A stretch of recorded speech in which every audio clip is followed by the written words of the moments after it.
Welcome to Texas Briefing, where we untangle the policy challenges shaping life in the Lone Star State, one series at a time. This show is coming to you from Rice University's Baker Institute for Public Policy in Houston, Texas. Our first three-part series is focused on reproductive health in Texas, where we have world-class health facilities but rank near the bottom when it comes to women's health outcomes. We also have one of the strictest abortion laws in the country, and our first episode digs into new abortion legislation, the Life of the Mother Act, which aims to clarify when doctors can perform emergency abortions, and which has been sent to Governor Greg Abbott's desk after being passed by both the House and the Senate. We recorded this episode with Eleanor Klibanoff, women's health reporter at the Texas Tribune, who's been covering this session. In early May, before the Life of the Mother Act, or Senate Bill 31, was passed by the House. We also discussed another bill that was then in committee, SB 2880, or the Woman and Child Protection Act. This bill would have expanded penalties for violating the abortion ban. It ended up stalling out in the House, though, after it failed to leave committee before a key House deadline. I'm Elena Marks, a senior fellow in health policy at the Baker Institute, and your host for this series. Thanks for listening. Texas is one of 12 states that has a nearly total abortion ban following the overturning of Roe v. Wade in 2022. Its ban comes with civil and criminal penalties. For example, performing an abortion is now a felony punishable by up to life in prison and a penalty of $100,000. And the bans don't make exceptions for rape, incest, or fetal abnormalities. The law does, however, make medical exceptions if the pregnant patient's life or health is in serious danger, specifically if she is experiencing a life-threatening physical condition aggravated by, caused by, or arising from a pregnancy that places the female at risk of death, poses a serious risk of substantial impairment of a major bodily function. What those medical exceptions look like in practice is another question. Since 2022, we've read reports and we've heard testimony from numerous pregnant women and their families about women who have died or nearly died after being denied abortions by doctors who are confused by the law or too fearful of the strict penalties to intervene. In an effort to clarify these exceptions, the Texas Senate unanimously passed SB 31, called the Life of the Mother Act, in late April. The bill has bipartisan backing, but there's some who say the bill doesn't do enough to protect patients and doctors, and that could actually make abortion even harder to access. Today, I'm joined by Eleanor Klibanoff, women's health reporter at the Texas Tribune, where I'm proud to be a board member. Eleanor covers abortion, maternal health care, gender-based violence, and LGBTQ issues, among other topics, and she's been following these issues in this legislative session. Today, we'll talk about the current state of affairs and the new bills under consideration. Eleanor, thanks so much for joining me today. Thanks for having me.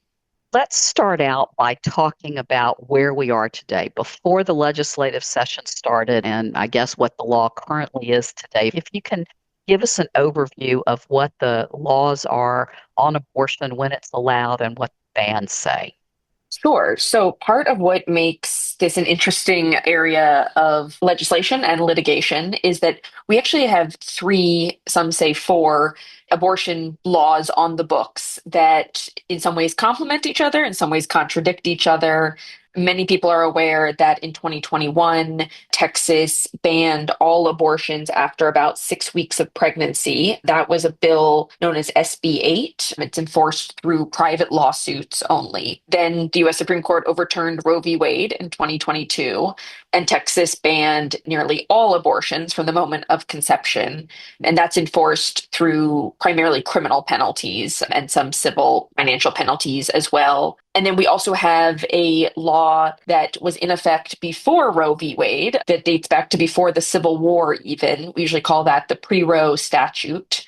And as I'm sure we'll get into, there's some legal debate about whether or not that is currently in effect, but that bans abortions from the moment of conception and allows for the person who has the abortion to be criminalized and also anyone who furnishes the means for an abortion. So between all of those, the summary is that abortion is banned in Texas. You cannot have an abortion for any reason unless the life of the pregnant person is in danger due to that pregnancy, and only then can a doctor in a, medical facility perform an abortion.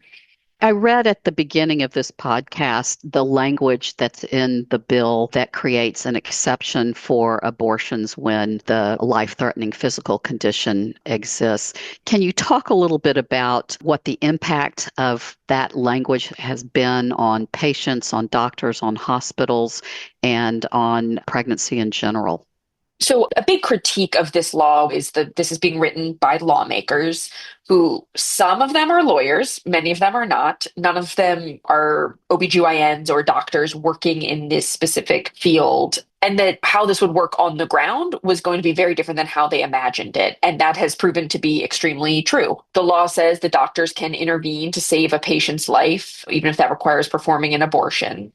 What's become apparent is that doctors are extremely confused about when they can take that step. And the reality is that when they're facing penalties up to life in prison, $100,000 fine, the loss of their medical license, we have found that doctors and the lawyers that advise them through their hospitals are being extremely cautious, extremely risk averse, turning women away, sending them home, saying, come back when you're closer to death, essentially. We've heard these horror stories of women being, sent home to wait until they were in sepsis, eventually ending up in the ICU, women being told, you're absolutely going to miscarry and possibly need medical intervention. We just can't do it right now.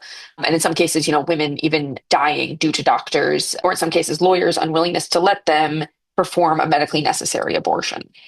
As these stories were coming out, some of the reaction from state leaders was that the language was clear and that people were overreacting and that doctors may have been malpracticing in not intervening when they should have intervened. And it looked for a while like they were going to leave this as is.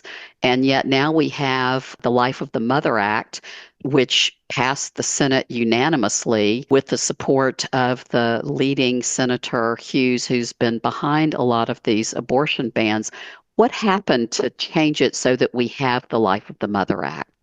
So it's an interesting story of how this bill came to be, because as you said, many lawmakers, anti-abortion groups, anti-abortion lawmakers, conservatives in general have said and still maintain, right? The laws are clear. The doctors are the problem. The doctors are the ones that are not performing these abortions, even though they could. When women come forward with their stories of how what they say is like the law stopped them from getting an abortion, we've heard the refrain again and again, like, take it up with a medical malpractice attorney, like, take it up with your doctor. This is not the law's fault. And that is still sort of the party line, but there is an acknowledgement now that if doctors are confused as to what the law is, the legislature can do more to ensure that the law is clear and they are educated on what the law says. So this Life of the Mother Act does not at all change the exceptions written into the law. It just goes in and tries to make it clearer and give doctors some assurances that they are not going to face these criminal penalties, these civil penalties, if they perform a medically necessary abortion. They do not need to wait until the mother is on the brink of death, that they do not need to wait until she has even experienced physical complications related to this life-threatening condition. They just need to know that a life-threatening condition is present and will at some point threaten her life to allow them to perform the abortion. And it comes with other things as well of, education for doctors and lawyers, and sort of just a way of dotting their I's and crossing their T's on this. Assure doctors that their goal is to shut down abortion clinics, stop abortions that they see as elective abortions. Their goal is not to go after doctors who are sort of making these really heart-wrenching game time decisions under a lot of time pressure on when to perform a medically necessary abortion. Are doctors satisfied with this language? Do they feel that it gives them the clarity or the protection that they sought? Yeah, so this bill was very, very closely negotiated between the doctors, hospital associations, the lawyers that represent them, as well as anti-abortion groups who sort of still carry a lot of clout in the state as to what tweaks we can make to these abortion laws. And so the doctors and the hospitals are very on board with this. I think I've talked to a lot of doctors who feel like at the end of the day, they would like the state legislature out of their exam rooms with their patients. They would like to see these laws no longer on the books. But for the reality of these laws are what they are, and they're likely to remain in effect until we see some sort of significant legislative shifts in Texas, they're happy to take what they can get on this. And this will sort of lift this cloud of fear and paralysis that they've been operating under. And the anti abortion advocates and the Republicans in the House and the Senate, are they good with this language? I know they're voting for it, or at least in the Senate they have, but do they like this? The sense I get from talking with those groups is that they're very happy with this. I mean, I think they've been getting a lot of flack for these laws. They've been, every time one of these stories comes out about a woman who had medical care denied, or in these worst case scenarios, someone who died, they have to deal with that pushback. And it's been a real issue for Republicans. I wouldn't say necessarily in a way that changes electoral outcomes in Texas, but it keeps coming up. It's hanging over their heads. I think this for them feels like a good faith way, to sort of say, like, we hear you, we're making some clarifying changes, some superficial changes to make sure that people are aware of what the law says. They're getting a lot of positive feedback on it without really having to give anything up in terms of making abortion more accessible. Let's talk about Democrats. There are a lot of pro choice Democrats who have gotten behind this bill. Are they full throated advocates? What's their motivation? So I think there's sort of two camps on this. And as you mentioned, this bill has passed the Senate, as we're talking in early May, the bill has passed the Senate, and Democrats in the Senate were, I think, a little more critical. Many of them signed on to the bill. Obviously, they all voted for the bill. They certainly took the opportunity when the bill was on the floor to talk about how frustrating it was for them that they were warning that this would happen. This happened. I believe it was Senator Molly Cook from Houston who said, it's hard to celebrate this as a win when, like, the same people who created this problem are now the ones coming in and getting a lot of credit for the fix, which I think they're holding their noses and voting for this because they're supportive of ultimately its goal. I think in the House, what we've seen so far, and it has not gone to a full House vote yet, so I think we'll certainly hear more grandstanding from both sides on the floor of the House. But so far, the Democrats who have gotten behind it, Representative Ann Johnson being one of them, Representative Donna Howard, who's like longest serving abortion advocate for sure. They both are behind this bill. They've signed on, and their stance is like, if this is going to save women's lives, that's all that matters. We have other things we'd love to change. We have other things we'd like to accomplish. But realistically, if the Republicans want to work with us on this, we'll sit down at the table and we will let them take the credit for it. We'll let them do whatever needs to be done to get this fix in. One of the criticisms of this bill from abortion rights advocates has been that it might revive the century-old abortion law that is considered to have been repealed or ineffective at this time. Can you talk us through this argument, what's being done about it, who's saying what on which side, and how that issue is being resolved, if it's being resolved? So this is one of the wonkiest pieces of this abortion legislation question. I'm, if anything, like shocked that enough people took the time to understand the nuances of this to even rally around it as an issue. It's very complicated. But essentially, as I mentioned at the beginning, we have these pre-Roe laws that when the US Supreme Court ruled in Roe v. Wade, they struck down all states' abortion laws. But actually, the case was really about Texas's law. And they said, with this ruling, we conclude there is no abortion law in effect in Texas anymore. And the law was no longer enforced. It remained on the books. No one ever removed it. 50 years goes by. At some point in there, around like 2004, a federal court ruled that the law was repealed by implication. It's been unenforced for so long. The courts have said it's not in effect. This law is no good anymore. No one thought it would ever matter again. Cut to 2022, the Supreme Court rules to overturn Roe v. Wade, and immediately Attorney General Ken Paxton comes out and says the pre-Roe laws are good law. They are in effect as of right now. There was some litigation about it. It never got resolved because the trigger law went into effect. And we essentially exist with this unresolved legal question about whether or not the pre-Roe laws are in effect. Republicans, conservatives feel very strongly that those laws are in effect. They are good law. There's nothing that needs to be revived because they remain in effect. Abortion advocates and Democrats feel very strongly that those laws are not in effect, that they are repealed by implication and they are unenforceable.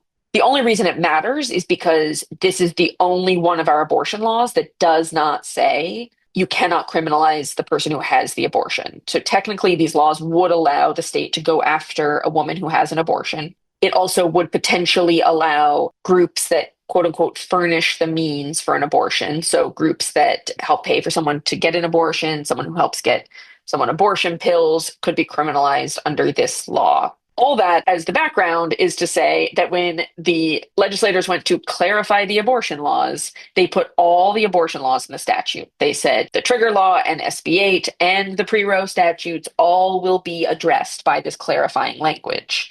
Abortion advocates were worried that it would revive those laws. Basically, by amending the law, you're saying it is good law. Republicans, again, say, we don't need to revive it. It already exists. Everyone got very upset with each other for a little while on that. It was addressed by an amendment to the clarifying bill that says we are neutral on the question of whether or not the pre-Roe laws are in effect, and this bill should do nothing to weigh in on either side. And they also went even further and said it is the policy of the state of Texas that the person who has the abortion cannot be criminalized. That remains. So certainly we're not going to see women be criminalized as a result of this bill, or we shouldn't, according to the, if it passes in its current form. The question of the pre-Roe statutes remains as unresolved as before. Okay, so the status right now is this SB 31 has passed the Senate. It took care of a concern that it was going to revive this old law by its passage, and now it's going over to the House for the House to take action on it. Is that where we are That's right. today? Yes. Okay. Mm-hmm. Now, in the meantime, there is another bill that's been filed called SB 2880 that is suddenly getting a lot of attention. Can you tell us what that is and why it's getting attention now? Sure. So this is a bill also by Senator Brian Hughes, who's carrying the clarifying bill. And he's obviously getting a lot of positive praise for the clarifying bill. This bill sort of goes in the opposite direction. And it is a wide-ranging crackdown on abortion pills. Since Texas banned abortion, a slightly odd thing has happened nationally, which is that the number of people getting abortions in the United States has actually increased since before the Dobbs decision. And this is largely because you can ban abortion, you can shut down the abortion clinics. People are still going to find ways to get abortions, and that's easier than ever with abortion medication, right? I mean, it's just a couple of pills mailed quietly, handed to you by a friend or carried over the border pretty easily. Like, it's very, very hard to stop this flow of pills into Texas. And so Republicans would like to find a way to meaningfully stop that flow of pills. This bill is an attempt to do that. It basically throws a lot of different stuff at the walls to see what sticks. It would increase who could sue for wrongful death. It encourages male partners to sue for wrongful death against someone who helped their partner get an abortion, even if that abortion was like something that the person who had the abortion wanted. It empowers the attorney general to go after people who he suspects may be trafficking pills into the state, as they describe it. And it goes after the pharmaceutical companies that make these medications if they don't sufficiently protect their products to ensure that they're not going into Texas. And what about for women who travel out of the state to get an abortion where it is legal? Does this bill affect them? So the original version of this bill did say that it would make it a felony to help someone travel out of state. That has been removed from the current version of the bill. In large part, I mean, they removed essentially all criminal penalties. It's all civil now, which is like just an easier path in certain ways, or protects it in some ways from constitutional challenge, or they hope it will. That is a really unresolved legal question about whether or not helping someone travel out of state to do conduct that is legal in another state is something Texas can regulate. Similarly, Texas has a really unresolved legal question on whether a doctor in New York that's doing something in New York that is legal in New York that mails pills into Texas, can Texas go after that doctor? They're trying this in a legal case right now. But these are questions that are unresolved in our legal system that have nothing to do with abortion, right? These are just big picture questions of extraterritorial jurisdiction and when can you go after someone, how far do your state borders exist? And, the last time the United States confronted questions like this on issues of such public interest and such like difference between two groups of states was slavery. And it got resolved through the Civil War. So these are questions that our courts are not in agreement on. And Texas certainly has been the tip of the spear in sort of provoking legal fights to get answers to those questions. And this bill is like another big step in that direction of let's try some stuff and see what the courts come back with. Wow. What is the status of that bill? We know SB 31 has passed the Senate and is now awaiting handling in the House. What about 2880? So very similar, SB 2880 has passed the Senate. It is now going to the House. There's a House companion bill that got a lot of pushback in committee. It sort of remains to be seen whether the House is going to bite on this one. There's a number of aspects of this bill that are extremely unusual. One thing that we right now are working on a story about is it contains a specific clause that says the bill itself, if it were to become law, cannot be challenged in state court as unconstitutional. And this is raising all kinds of issues. I mean, we're hearing from even some Republicans who feel like this is going too far in terms of testing jurisprudence. And, even people who are very, very, very anti-abortion, they want to see these laws done the right way. And so whether it will pass the House sort of remains to be seen. Certainly does not have the same certainty that SB 31 does. And is there any relationship between these two in the sense that if one passes, both will, or if one does, the other won't? Or are they on totally separate independent tracks? They're on totally independent tracks. I mean, I think SB 31, the clarifying bill, has like really widespread support. I think there's a lot of bipartisan agreement on it. I think that's going to pass the House pretty easily. I think it's going to be celebrated by both sides. I think SB 2880 is going to have a tougher road. And if it does pass, sort of maybe in those like final days of the session where things just sort of start getting wedged in there. So right now we're all in wait and see mode, correct? Absolutely. That's the tone of early May on odd numbered years every other year. Thanks so much for joining us today, Eleanor. I really appreciate your taking our audience through the history and what's currently going on. Appreciate you. Absolutely. Thanks for having me.